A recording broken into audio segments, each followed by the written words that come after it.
Standing up in McKinney, this is According to Callus, episode 591, coming to you on Tuesday, the 27th of February, the year of our Lord, 2024, and it is a Texit Tuesday. That's right, Texit Tuesday is back right during the middle of the primaries. They didn't want us to talk about this. They didn't want this to be a ballot question because they were afraid of who would show up and vote in the Republican primary. Well, my answer to that is if you would have closed the primaries 10 years ago like you were told to, we wouldn't have this problem. But today we're going to spend a little time, just a little bit, talking about Texit and what it is and what it is not. I think that it's very easy to throw around words, many of those words which will probably get this flagged and probably give me 2 episodes in a row that mysteriously have less than 100 listens or downloads if you prefer. But nevertheless, we must do this. It is necessary. In the context of Texit, there are 3 words that are thrown around quite often. And I decided that I would take the time to go to the dictionary and give you the definition and then ask you if you think that fits what the explanation of what's going on is, or does it maybe even fit something else better. So the first thing we're going to talk about is the word traitor. Oh, you know what? Before we get into that, okay, I'm deviating from the normal practice here. The way you can help me overcome the algorithm, the way you can help me continue to make an impact and grow the program is to like, share, and subscribe to this program. Follow me on your social media of choice. Subscribe to the podcast at your favorite podcatcher. Just know I have a page and a group over at Facebook, and I drop in over at MeWe and Gab, and I usually respond if you are kind enough to put in something for me to read.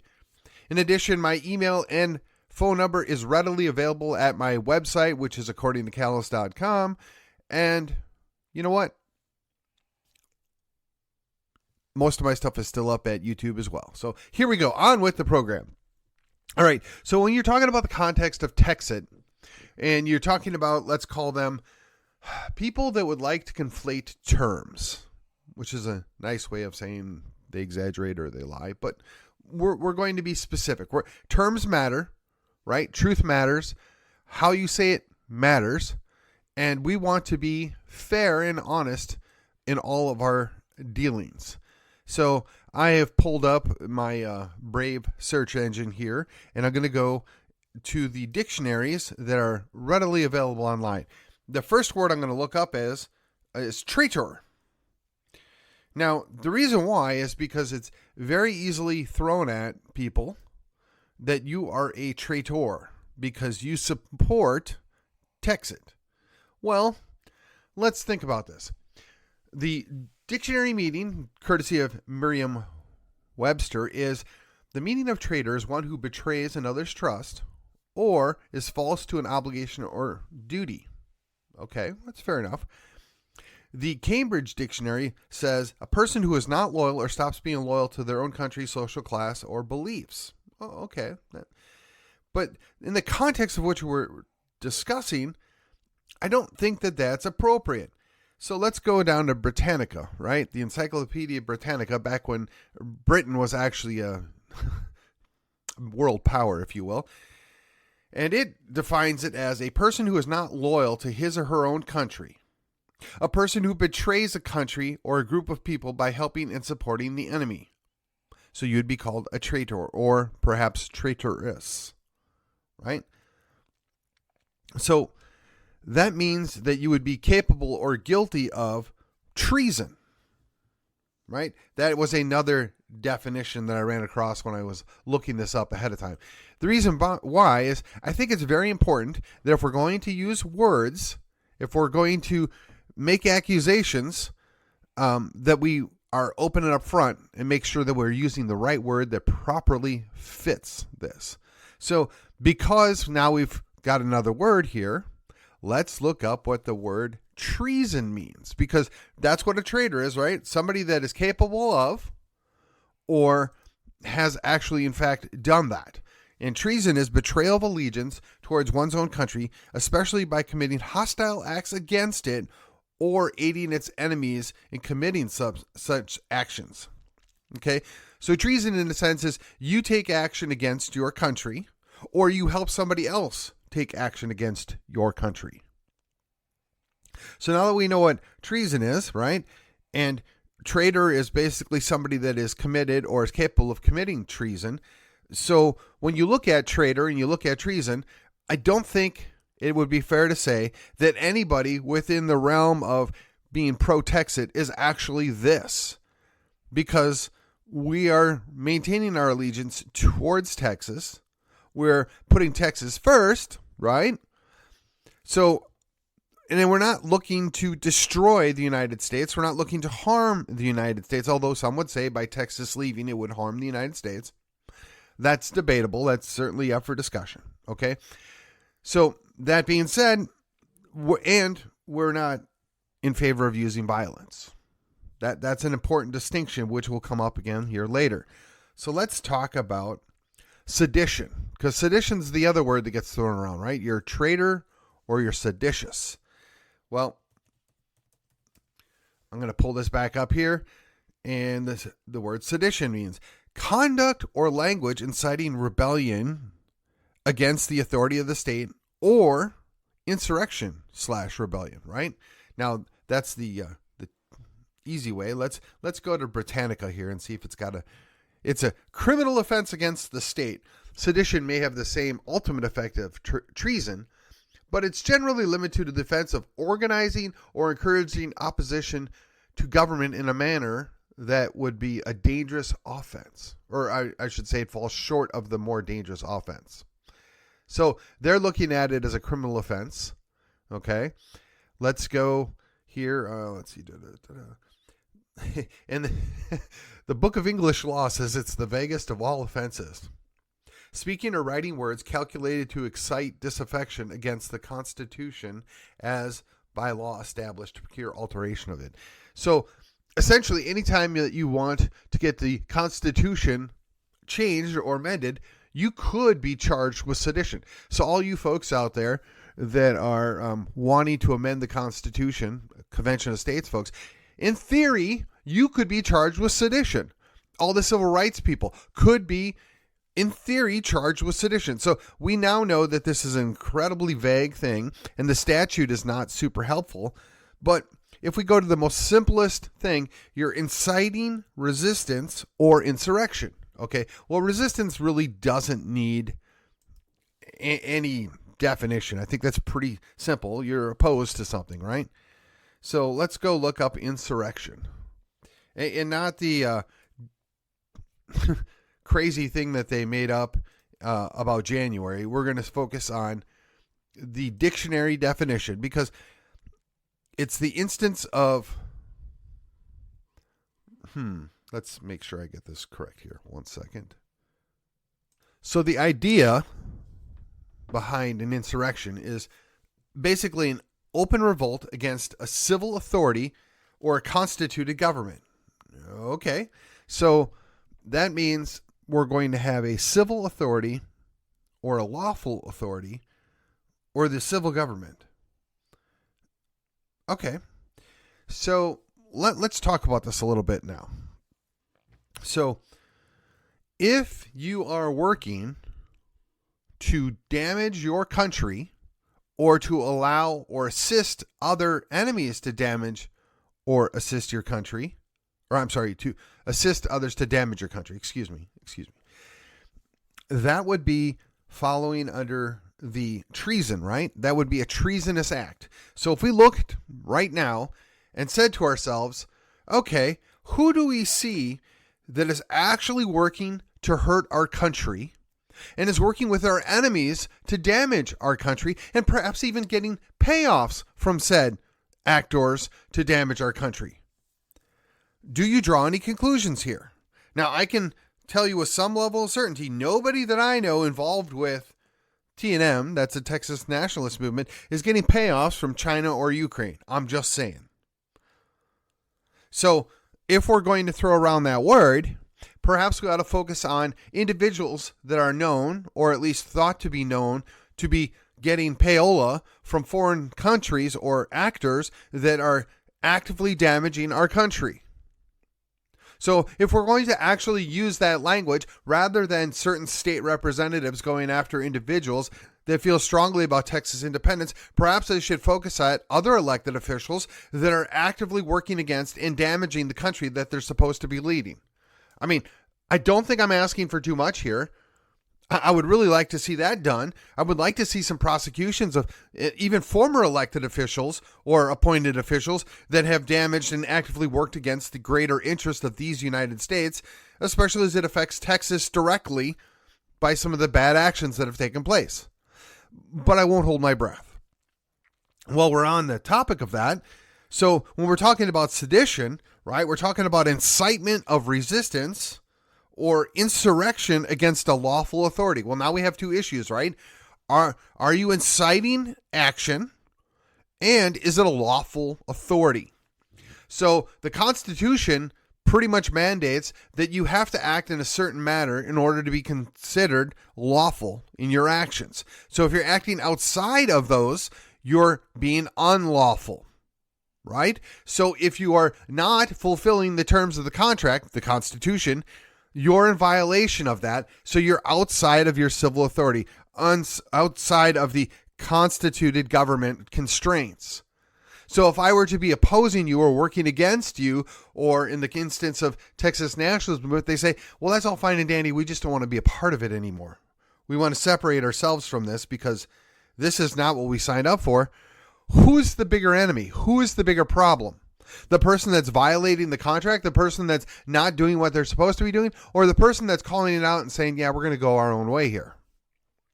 It seems to me that it's rather self-evident which is the correct way. And again, we should go back to our other elected officials, particularly a state rep that I have in mind.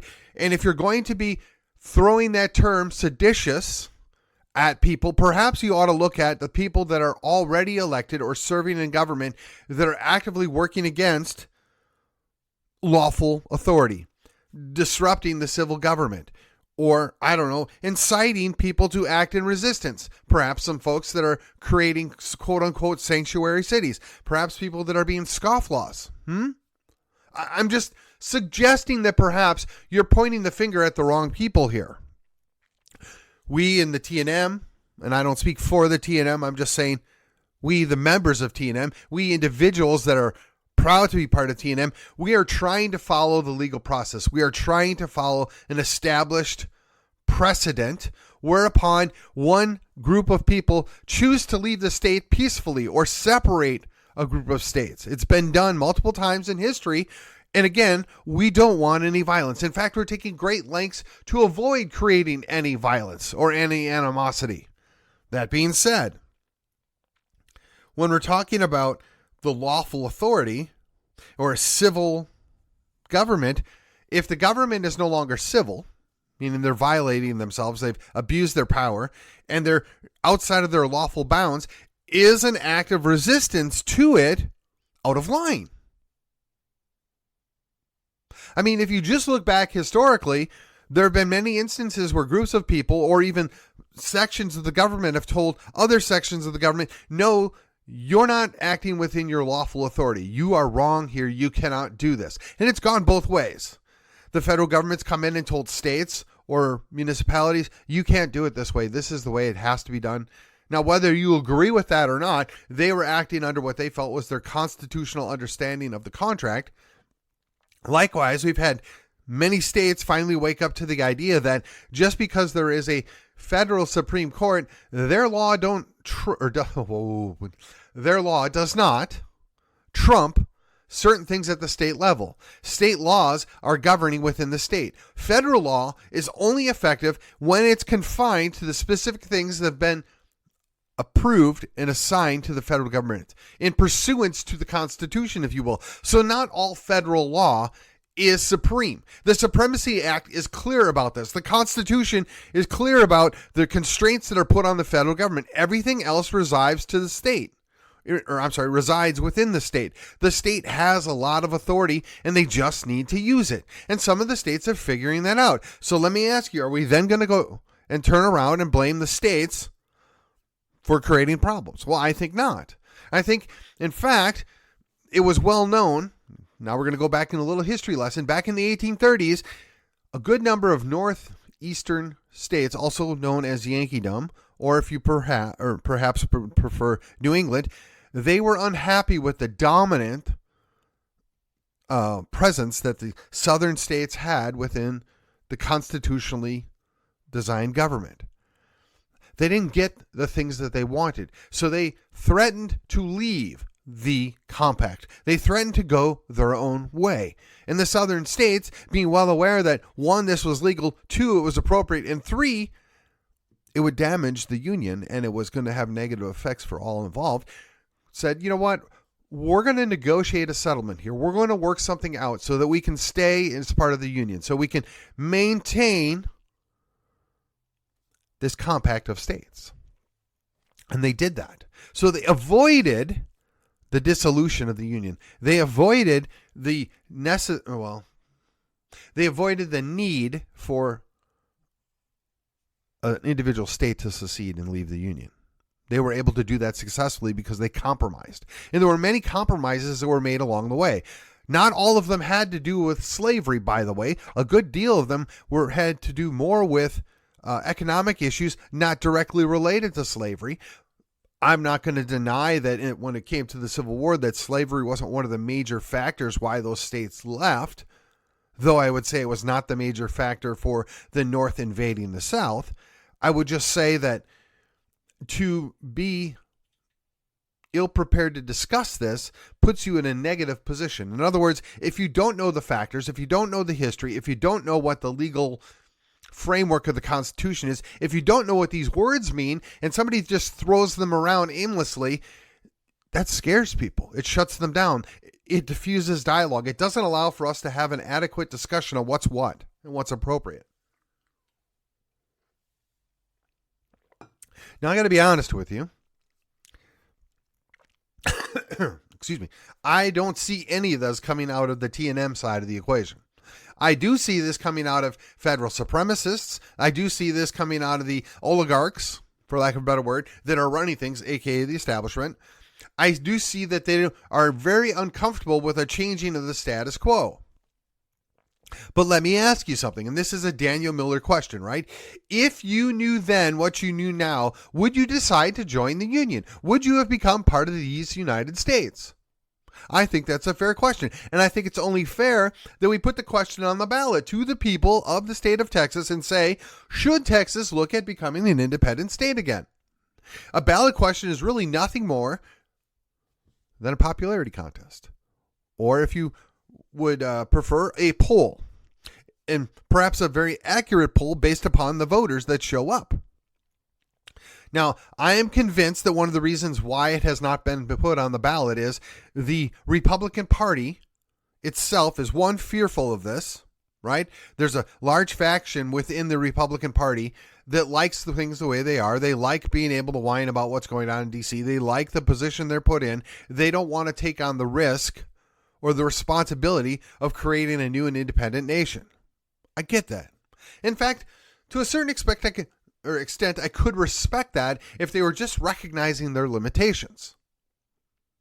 If they were fearful, I would be disappointed in them, but I could at least respect that if they would be honest about their fear. In fact, there's a lot of naysayers out there that say there's going to be an invasion. The United States will never let us leave. They're going to come put us down. It's going to be a violent action.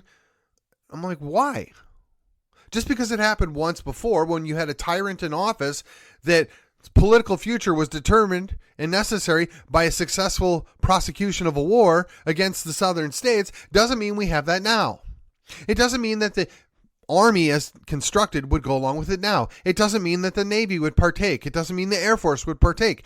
You could be given you can be given orders that are awful. You can be given orders that are unlawful. You can be given orders that violate the conscience. All of these things can and have occurred in the past, and I would like to believe that some of the officers in the military still subscribe to the idea that they take an oath to the Constitution, and when they're given unlawful orders, they should not follow through with them.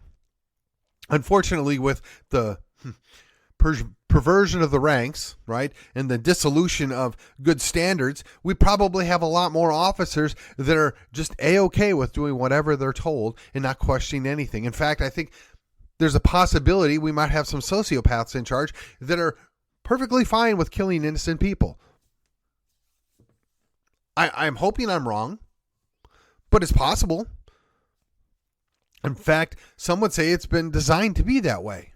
I'm not comfortable saying that. I'm just putting it out there. So the other part is when you're talking about going against a lawful authority and you're talking about what it would be to be an insurrection, right? We got to revisit this word for just a moment. It talks about an open revolt, often with violence. Well, an open revolt means that you're wanting to dispose of or oppose a government in place.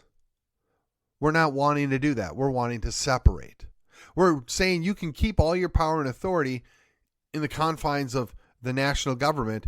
We're just going to take Texas and go our own way. Likewise, we are not being violent, nor do we encourage violence. Now, we need to be prepared for war, right? If you want peace, you need to prepare for war. I get it.